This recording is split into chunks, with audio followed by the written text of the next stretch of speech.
കേൾക്കുന്നുണ്ട്. But still ഞാൻ പോലും ഇവന്മാരെ പലതും പറഞ്ഞു നടന്നിട്ട് കഴിഞ്ഞൊരു 1.5 വർഷത്തിലാണ് ഞാൻ ഇവന്മാരുടെ തലച്ചോറ് ഒന്ന് ഒബ്സർവ് ചെയ്ത് തുടങ്ങിയത്.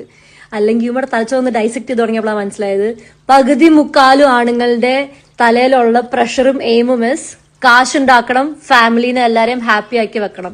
ഇതല്ലാതെ ഇവരുടെ തലയിൽ ആരുടെയും തലയിൽ എനിക്ക് തോന്നുന്നു 80% ബോയ്സിന്റെ തലയിലുള്ള മെയിൻ എയിം ഇത് മാത്രമാണ്.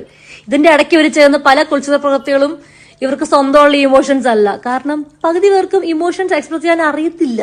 നമുക്ക് എല്ലാ ഇമോഷൻസ് കൃത്യമായിട്ട് എക്സ്പ്രസ് ചെയ്യാൻ അറിയാം.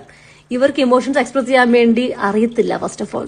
കാരണം ആൺകുട്ടിയാണ്, കരയാൻ പാടില്ല, ആൺകുട്ടിയാണ് എപ്പോഴും നീ സ്ട്രോങ് ആയിട്ടിരിക്കണം, you should be leading it all the time എന്ന് പറഞ്ഞു ഇവന്മാരുടെ തലയിൽ കുറെ പേരുടെ ഒക്കെ തലയിൽ അതാണുള്ളത്. അപ്പൊ ഇവന്മാർക്ക് എക്സ്പ്രസ് ചെയ്യാൻ അറിയത്തില്ല.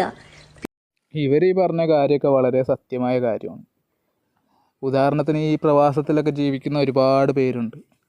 അവരൊക്കെ ഒരുപാട് നാളത്തെ ആഗ്രഹമാണ് കുറച്ച് പൈസ ഉണ്ടാക്കുക, വീട്ടുകാരെ പൊന്നുപോലെ നോക്കുക എന്നുള്ളതൊക്കെ.